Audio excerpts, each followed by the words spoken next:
I will say that even in the trad world these days, they're looking for a partnership with their authors.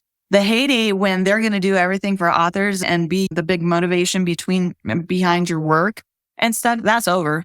Yeah. They want authors to partner with them and do a lot of the lead work for their work. So might as well embrace that. Yeah. Hello, fellow creative voyagers. This week on the Indie Author Podcast, I talk with Marie Whittaker about getting the word out, media campaigns for authors, including why press releases remain a valuable promotional tool, the 5 milestones that deserve a press release, how press releases compare with social media posting, media campaigns for crowdfunding, tips for approaching bookstores and libraries, whether authors can apply these tips to their backlists, and how to maximize the value of your website real estate. And now let's hear from Marie Whittaker about getting the word out, media campaigns for authors. Hello, and welcome to the Indie Author Podcast. Today, my guest is Marie Whittaker. Hey, Marie, how are you doing? Hey, I'm doing well. Excited to be here. I'm excited to have you here. And to give our listeners and viewers a little bit of background on you, Marie Whittaker enjoys teaching about publishing and project management for writers. She's associate publisher at WordFire Press and executive director of Superstars Writing. She started her career writing horror. And Marie created The Adventures of Lola Hopscotch, is published in Weird Tales, and habitually adopts rescue animals. So, Marie, at some point, we're going to have to get a beer together because I feel like we're kindred spirits when I read through your bio. Right on. Looking forward to it. So we're going to be talking today about press releases. And I think that for a lot of authors, press releases is one of those things, kind of like business cards, that people think are a thing of the past. And so I'm going to be happy to be convinced that press releases can still play a viable role in an author's career. So just talk a little bit about like what your experience has been with press releases, what makes you a proponent of the idea of continuing to do press releases. So the idea of the press release, exactly as you said, people are like, what is this, the 1950s? Well, the thing is, you still need some sort of a document when say you have a book coming out, right? Or you've just got the idea for a book, or a publisher has just picked up a book, like acquired a book. As a publisher, you're excited because you just got that book, right? Well, you have a bunch of people already following your work, right? Whether you're an indie or you're publishing somebody else's work or whatever, and you need to get that word out, right? But you can't just get it out in fits and starts and stuff like that. They're going to want to know the nuts and bolts of the whole project. So getting it together in a one sheet is the best way to go. And when I'm talking about a press release, that's what I mean, is one document, one sheet of paper, right? You should be able to print this baby out with all the stuff on it that any reviewer or any stakeholder is going to want to know about the project that you have coming out. So whether you've just acquired the book, you now have the beautiful cover art, which is a really great reason to have another press release. It's time to share the arc so that reviewers can get that first copy and get their reviews ready to go for a release day. Then what those reviewers are saying, critics are raving back to the 50s. And then, of course, the big guy for release day. So I developed a 5-step plan that I just kind of laid out for you. And they're all different press releases that you can release in the different stages of the production of your project. So I think a lot of the things you're talking about are things that people think of as social media fodder. So can you distinguish between could a press release feed social media? Is it completely separate? Is it similar information but different format? How do those two relate to each other? So they're separate, but they do some of the same stuff. So whenever you send out a press release to a reviewer or your reviewers group or somewhere like Publishers Weekly or Locus or Booklist or something like that, it's totally different than your social media. So your social media, yeah, that can be a lot of quick blasts, especially if it's Instagram or a reel or something like that's all visual, right? But even on Facebook, you can publish a good looking graphic or the book cover, and then you can have an article along with it on somewhere like Facebook, or you could even do something like that on Twitter. Pinterest, never forget Pinterest when you're talking about your social media. It is a beast. But yeah, so press releases, whenever you create the one sheet, we have in mind that you're going to be able to send that out to an actual book reviewer, blogger, podcaster like yourself. lots of podcasters like to receive a nice press release in their inbox. That's a really interesting spin on it because oftentimes, especially if I'm being pitched by PR firms for a guest, they will send that and it's very useful. But they're sending it accompanying a pitch as opposed to just independently, FYI, here's some news for you. Mm-hmm. So is it better to match up this one sheet of the press release with some kind of other request, or are you sending it out to people informationally? So like the 5 steps that I just talked about, big one where you have that big ask is the ARC review, right? When you send out, like what I do is I upload the pre-release book file and the cover up to BookFunnel.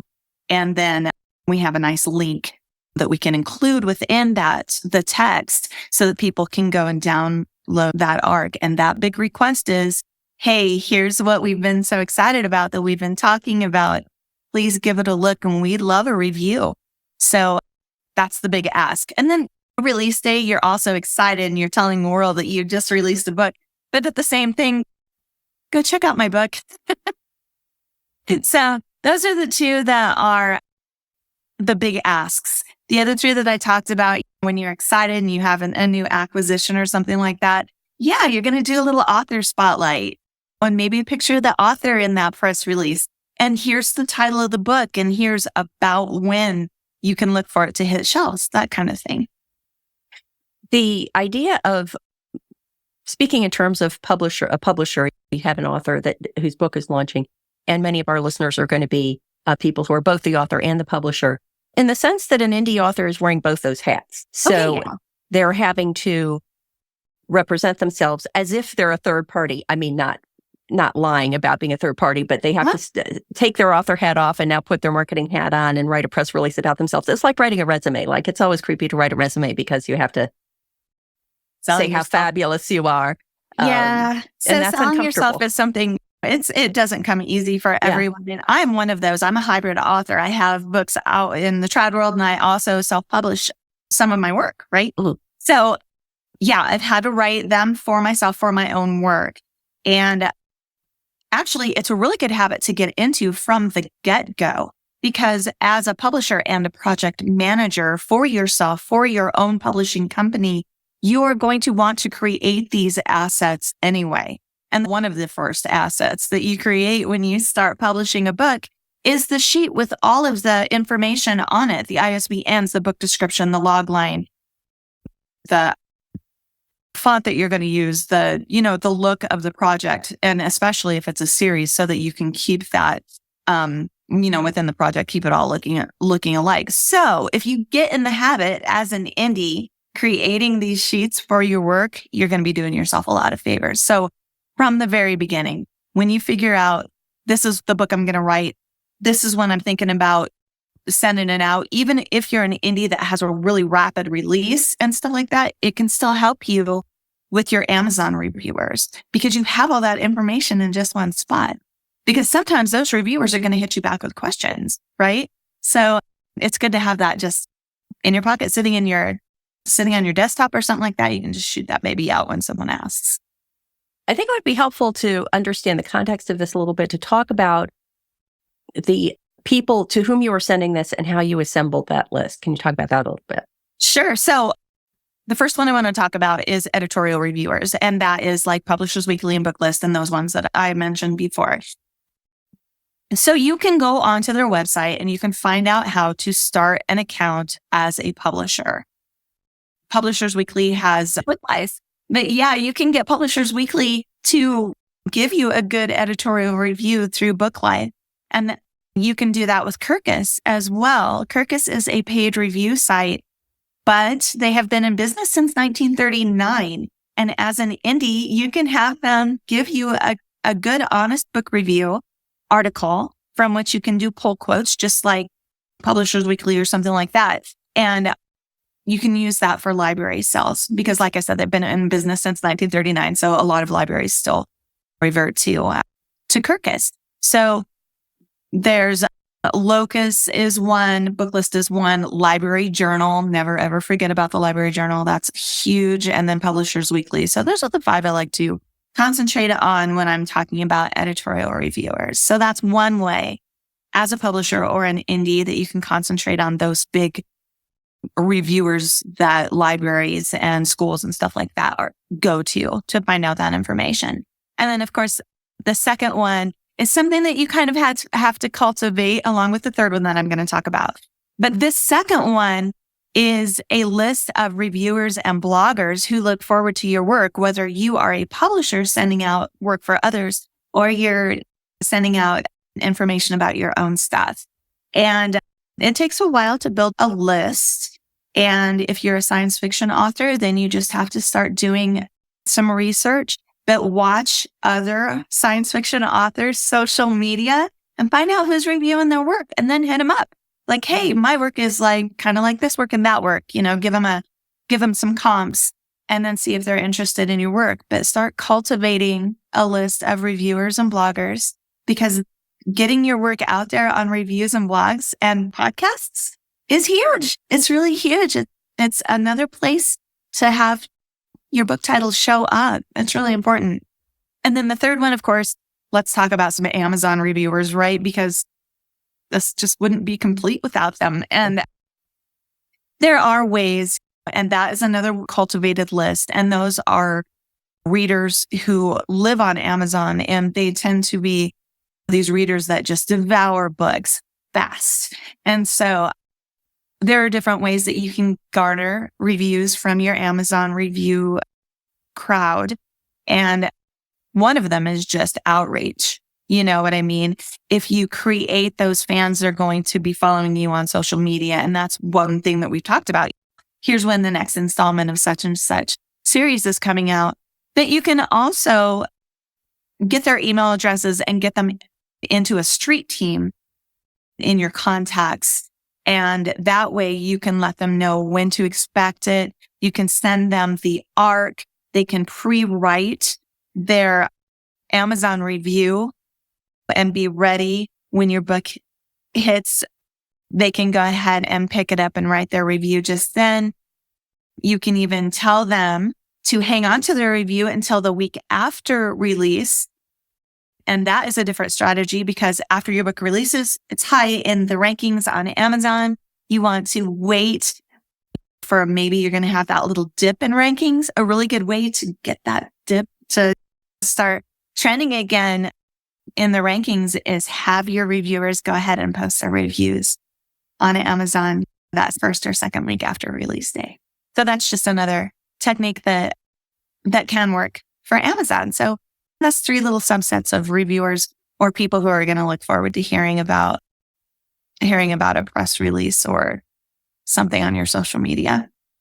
Well, I'm realizing that I could title this maybe not press releases, but media campaign, because I think what you're describing is the press release is one component of this wider media campaign that we see taking place with traditional publishers, but maybe indies are undervaluing the value they themselves can get out of that kind of campaign. Well, it even works for Kickstarter authors. Kickstarter and crowdfunding campaigns, they're a big deal. Backer kit is really a big deal right now. And if you're going to have a campaign coming up, then why not create a press release about your campaign and things like that you can send to your reviewers. Now, the trad world, it's a little bit different when you're talking about Kickstarters and crowdfunding in conjunction with the trad world. It's a little bit different, but because some traditional publishers look at that as a first publication of the work. So you kind of have to be careful, know your publishing plan from the get-go, know what you want to do, but you can even create press releases and all your social media campaigns and stuff for your crowdfunding for your book release too. It sounds like there's a recommendation to have a one sheet for a book for your whole catalog. And then as you're sending it out, does that become an attachment to like an email that has more specific information about the prompt for that particular communication? So the book cover reveal, here's the book cover reveal. Oh, and for more information, see my one sheet. Now it's the launch. Now it's the time for the launch, and also see my one sheet. Is there like the central one document that is the one sheet and then variable text that goes along with that depending on what you're promoting? Exactly. And so the best way to do it is like Google Docs or Word Online or something like that. The first press release that you're going to create is the acquisitions, or as an indie, here's the book that I have coming out. So you create that and you save it as a Google Doc, right? And that works for the press release one with the concept for the book, a little bit about the author. And that's something that you can go ahead and send out. Then when you get your cover art, you slap the cover art in there instead of the author photo. And here's something about who created this art. And you'll have the book description. At that point, you may or may not have ISBNs and an about page count or an about release date. The third one, you go back into that same live doc. The art is already there. Then you can start solidifying things, because then you're asking, you have the ARC link that you're going to put in there. And here's the release date. Here's the ISBNs, and all of that solid metadata is there. Like, you've gone through the book description, you've gone through the logline, and everything's really solidified. And then the fourth one, even after you've sent out the ARCs, so the fourth one, maybe you've got a stellar review back, right? Well, the book cover's already there. Then you just go ahead and put a shorter version of the book description. And here's what critics are saying about my work. I'm so happy, right? So that one's ready to go. And then the fifth one is release day. You've already got a beautiful blurb on there because something you got back from a reviewer. And it's release day for immediate release. Here's this book by such and such author. And then you send it out. So yeah, creating that one doc and keeping it live. You can print it out quick and easy. You can edit it quick and easy and just keep it throughout the cycle of that book. And it even works for post-release. Yeah. When you're sending these out, I mean, some of the things you're describing are things that I would send out to my email list via my email service provider. But if you are sending this out to, let's say, a group of librarians whose contact information you've gotten from some source, then I don't think you'd want to send it out through the email service, because there's that implication in the use of an email service that the people who are on your subscriber list have actually subscribed. Right. So in that case, would you be sending these communications out from your personal email, which is something that I don't recommend people do for their email list, but may be beneficial in the sanario you're describing? Absolutely. So that's the way to do it when someone is really important, like a librarian, an acquiring book buyer, or even like Publishers Weekly or Library Journal or something like that. If you're communicating with those people, yes, a nice personal email is best. Get to know and name, copy and paste the text into an email. At first, don't add links. Don't add book covers, because that sends things straight to their spam. And if it's a cold email, you don't want your stuff going straight into their spam. You can ask them, hey, here's what I've got. Are you interested? And that way they can add your email, your personal email, to their contacts list, and it won't get lost to the web gremlins. But yeah, those are the ones that you do want to make personal, right? You want to create these relationships with those people who are into your press releases. But the other ones, yeah, that's totally like MailChimp and stuff like that. You don't want to use your personal email address for those ones. But for the ones that are going to actually buy at quantity, librarians, bookstores, stuff like that, make it personal. We had talked a little bit about some of these other potential constituencies that you'd want to send this to, like librarians. How about bookstores? Are bookstores, do you have to bring a different perspective or a different approach to sharing that information with bookstores than some of the other groups you've mentioned? Indie bookstores are really the life of your book as an indie author. They really are. So finding indie bookstores is really a great way to go. And so when I started doing this, I started like my house, and then I went 10-mile radius and I found out little bookstores, just Googled it up. And then I started actually going in there with my one sheet and a copy of my beautiful book. So that I could be like, and here's the end result. And that works. Okay. Going in and talking to somebody like that. So bookstores are different. They really are. For the longest time, Barnes & Noble would not acquire a book from an author who walked in with their book. But I was able 2 years ago to go to one of the larger Barnes & Nobles here in Colorado Springs, have a book signing event, and they now stock my kids' books.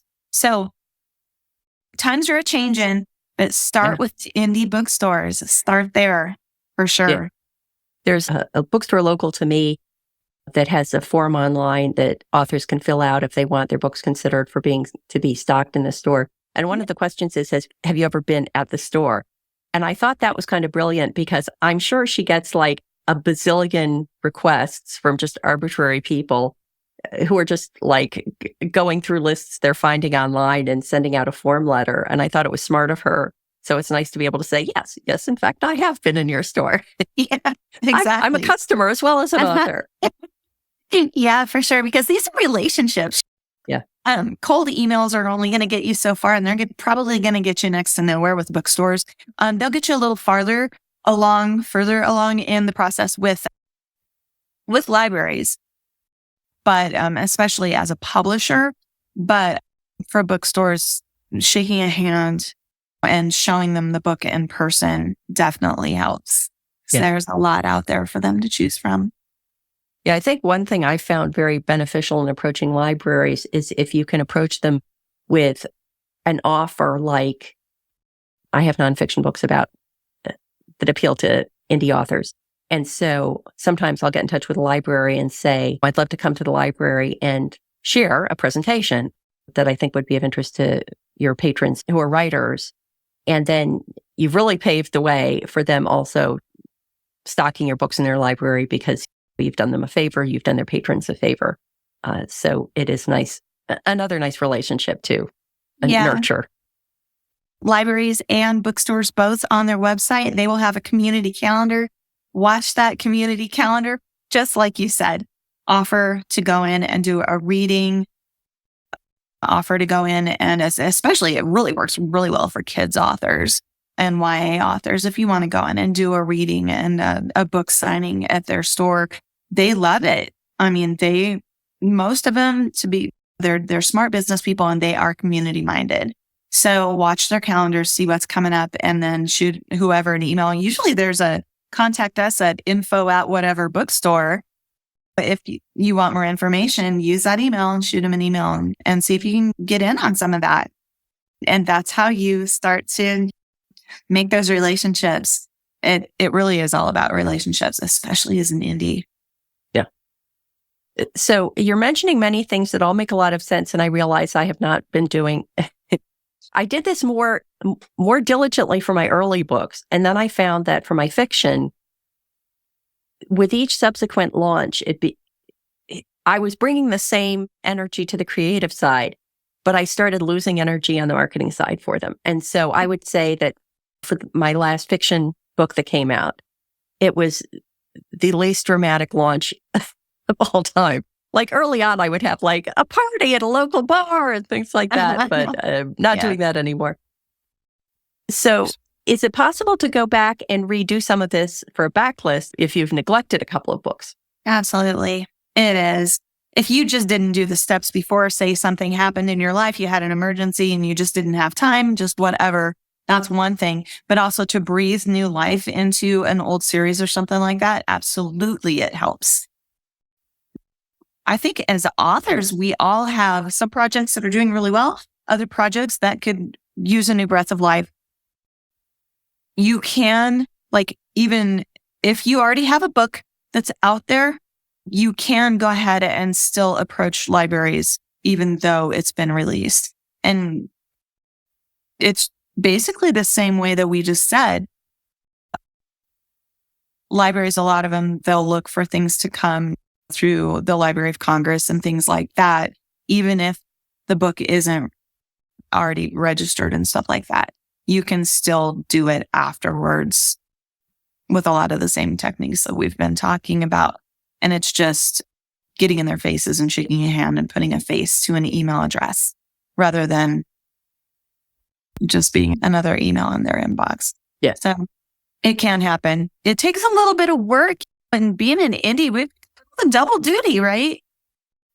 I will say that even in the trad world these days, they're looking for a partnership with their authors. The heyday when they're going to do everything for authors and be your the big motivation behind your work and stuff, that's over. Yeah. They want authors to partner with them and do a lot of the lead work for their projects anyway. So might as well embrace that. Yeah.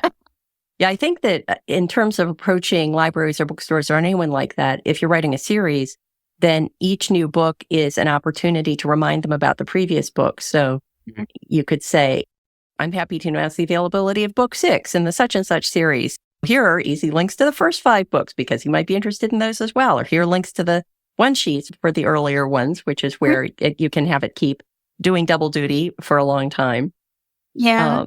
And I mean, even with your press releases, you can go in and add more links, right? If you now have a 6 or 7 book series or something like that, you can go in and add all the find links for all of them. But, of course, you're always working on book 1, of course, for newbies.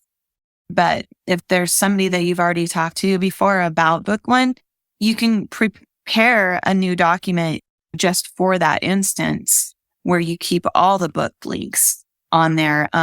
Books to Read is a really great tool for that. If you use Draft to Digital, you automatically get a Books to Read account with that. The same login, you can actually have all these carousels in Books to Read that showcase an entire series or even your entire body of work. Yeah. So you can get it all in one link. Yeah. Yeah. Oh my goodness. I'm going to have so much homework coming out of this. And they're all just techniques. This is going to work really great for one person. It's not going to work so great for the other, but you have to keep plugging away at your marketing as an indie some way. So these are tools that I've used before, that work, and maybe you need to tweak it in one direction or another to make it right for your own work. Yeah. It's a good place to start, though. So I want to dive back into a little bit more detail about the one sheet or the press release itself. So I think we've mentioned this, but just summarize what the key elements are. And then what are the best practices? And then what do you see mistakes writers making when they're putting together this one sheet?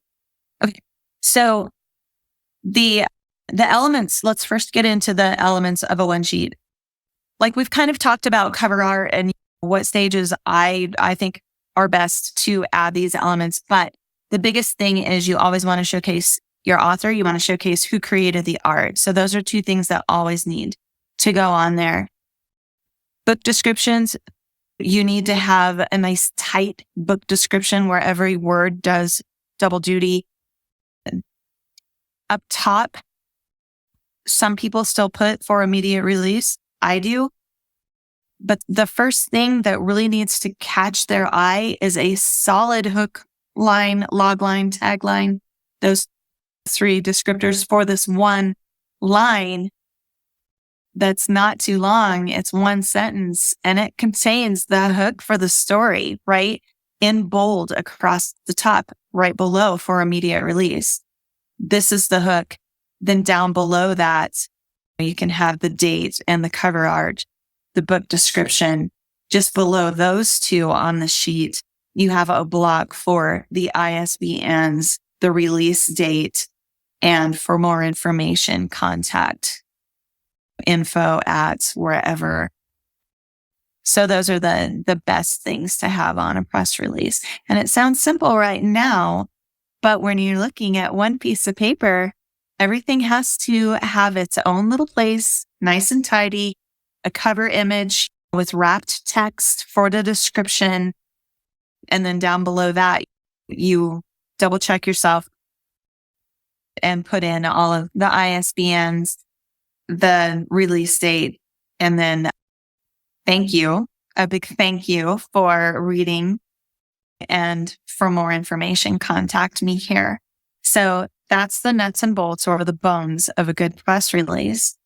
The mistakes that I made in the beginning, mistakes that I still see others make, the book description being too long. It needs to be nice and short and to the point. And They try to just write a synopsis instead of a book description. And is the description for that different than like a sales description that you would put on a retail site? No, it's not the same. Yeah, It is. It's not a synopsis. Yep. It's a good book description with a lot of hooks. Another mistake I've seen is the logline being too long. You have it should be 2 lines of text on that document max. It's in bold, so the font is going to be bigger anyway. So every word in your logline needs to pull triple duty. So that's one thing that I've seen errors with a lot of press releases. People just trying to put too much into them when it comes to the size of the blocks of text. Another thing is, unless you're sending that press release or one sheet out to a cluster of reviewers, make it personal. Dear Miss Jones, dear, if you are somebody that I've been working with for a long time, dear Matty, here's what I have coming up, kind of a thing. Do it that way and make it personal. Make it about the relationship that you have with that individual so that it's not cold. Make it personal. And down below, don't forget to thank them for considering your work for review. That's another thing that I see on these press releases. There's no thank you at the bottom. No thank you for consideration or anything. At the bottom, you are sincere about wanting this person to take interest in the property that you're putting in front of their face. Thank you for taking their time, their 2 minutes to read over the document. It's good practice. I had a question. I'd like your perspective on this, that when you put in the contact information, do you put yourself, or if you actually have somebody on your team that could field such questions, do you put their name? And I'll just say, I've advised people, if they're approaching podcasters, to not give a different person, because having someone in between the potential host and the guest, it just makes it more difficult to assess the compatibility of the person and therefore less likely to land a gig. This feels a little bit different. What's your advice there about who you use as a contact if you have the option of putting someone else's name? So if I have the option, me being who I am as a publisher at a mid-sized press, we have 380 titles and about 140 authors.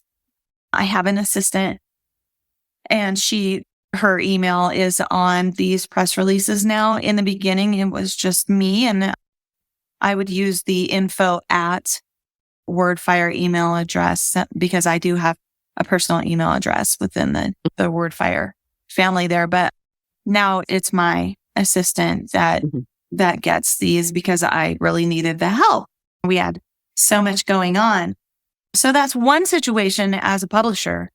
There's probably even larger publishers. You might have somebody that controls your media, like a publicist or something like that. This could be considered publicist work when you're talking about some of these people. A publicist can field a lot of this stuff. As an indie, that's different, right? If you have enough books out and you're doing enough sales and stuff like that, you might have a PA who's going to help you with this stuff. Yep. If you're just starting out and you've got maybe 3 or 4 books or something like that, maybe you're still working your day job and stuff, and you're trying to get your own writing career up off the ground, maybe you still need to make it personal. Maybe these readers still need to hear from you because it's not going to be too much work at this point. But you need to make sure you're defining the scope of what you're going to be doing when you're talking to people who might respond to these correspondences. Do you have the time? Time is your biggest asset here. Yeah. Who gets it? Exactly. Who gets that time? So for sure, you have to put a lot of thought into that. So that was a really good question from the get-go. Who's going to be responding to this? Yeah. I've occasionally heard people who make up a name, get in touch with my assistant, Kathy. And there is no Kathy. And I'm like, yeah, don't do that. That's just creepy. Yeah, that's probably a little weird. Yeah. A possible constituency, especially when I'm thinking about press releases, is do you recommend people spend any time on platforms other than those that are specific to books and authorship and readers, like your local newspaper. This gets tricky because every year there are fewer and fewer of these, but Yeah. are there other commonalities you can tap into, like geographic location or your alumni magazine or whatever those other non-reader publishing focused platforms might be? Yes. So larger newspapers, it's tough unless you're a New York Times bestselling author. But again, back to your community. Like we here in my little area, we have a little bulletin that comes out once a month. And I read that bulletin because it's all about what's going on right here close to my house, right? Mm-hmm. So look for those because they will be interested, right? Also something particular to your state. As an author, you can go ahead and do a Google search and you can find social media. Like there's one here for Colorado called Colorado Out There or Out There Colorado. It's kind of new. It's one thing that I'm researching because as a Colorado publisher and a Colorado author, they're probably going to be interested, right? Yeah. So community is the big thing when you're looking for something like that, something really close to your actual location. So search them up. They're going to want to know what kind of creatives are close to them. It is a really good idea to keep that going but you'll find them when you're doing your searches for local bookstores and things like that. Those are going to pop up about the same time. Depending on if you got to go to college and you graduated from a certain college, they're probably going to want to know about your successes as well so that they can share those success stories. I have the privilege of teaching up at Western Colorado University for my boss's publishing program. Kevin J. Anderson heads up the publishing program up at Western, and I get to go up there and teach, and they always want to know what the grads are up to. So that's another really good thing to keep in touch with is like, where did you go to school? Even where did you graduate high school? Okay, so that acquiring librarian, say you turn out to write young adult fiction, maybe that acquiring librarian is going to want to hear from you. So look at your own life too and your own experiences and who you've already touched with, because they might want to know what you've been up to. And it's good success stories like for schools and stuff. This person graduated in the 80s, but here's what she's up to kind of thing. Yeah, well, you do get that curiosity purchase that it was your lab partner in bio or something to see so you have a book. You're like, oh, that's interesting. I want to see what that's all about. Yeah. I'm going to ask one other super detailed question. I'm curious for your opinion on this. And this is because, as my listeners know, I'm cleaning up my Matty Dalrymple website in preparation for moving it to a different platform. And one of the things that the woman I'm working with had recommended is to get rid of any pages that weren't being visited very often. I used to have a page that was for libraries, and it was the ISBNs. It was pretty much focused on providing the ISBNs for the different books. But do you think that, I understand the value of putting that on a one sheet, but I'm not sure I see the value of maintaining a web page for it, because do you know if librarians are really like typing in an ISBN, or do they just search the author name and title? How important is it to maintain that information online? I feel it's very important to maintain that information online. However, I don't feel it's important to have a page dedicated to just the ISBNs or Library of Congress numbers for your books. Instead, save the space and almost like a press release down at the bottom of the book listing on your website, go ahead and add the ISBNs. And you already have a product page for, say, your series, right? You have a product page for your series with links to go to the different books on it. Okay. So the different book pages have the ISBNs on there, right? The series page, that's really, if it is a series rather than a standalone book, that's really an online one page. It really is. Go ahead and have all that information there to sell the book anyway. If you look at what we've talked about, like the press release, it's got the sales copy on it, right? It's got that great hook on it. Well, the way SEO works, you want those good words that you've spent the time to make sure those words are pulling the double duty. You want those good words on your webpage anyway, right? Yeah. You want them to turn up in searches anyway. So you don't really need to link to your one sheet. That's for actual sending out to people who don't even know you exist kind of a thing, or for readers who are looking for your next best thing coming out. Your website should already have like those good punchy lines and everything on it. So I don't think you really even need to do it. Now, if you have a homepage, and you want it to be coming soon and all of the new things, and instead of having a stagnant homepage like a lot of authors do, and you want to keep updating it with your next best thing coming out, then maybe then you could have a link to certain pages for different projects and stuff like that. But honestly, if people are going to hit your homepage and they're going to keep scrolling and everything, just update it, with what's coming up and stuff. So yeah, that's what I would do when it comes to your website. I would make the website do all that work. Yeah.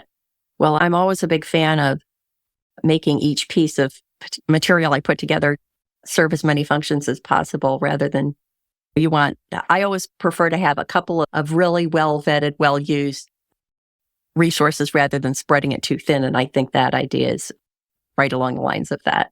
Oh yeah, just copy and paste that stuff. Copy and paste is my favorite. So I'm going to stop before I get even more to-dos to add to my list. Well, Marie, it has been so much fun to talk with you. And please let everyone know where they can find out more about the other things you do online. Sure, MarieWhitaker.com.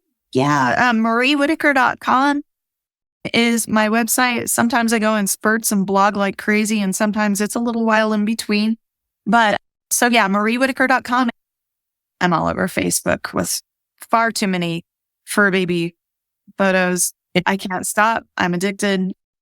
Instagram is my favorite though. MarieWhitaker_. There's always photos of gardening and hiking, and I live on a mountainside here, and the adventures that go hand in hand with that are always on there.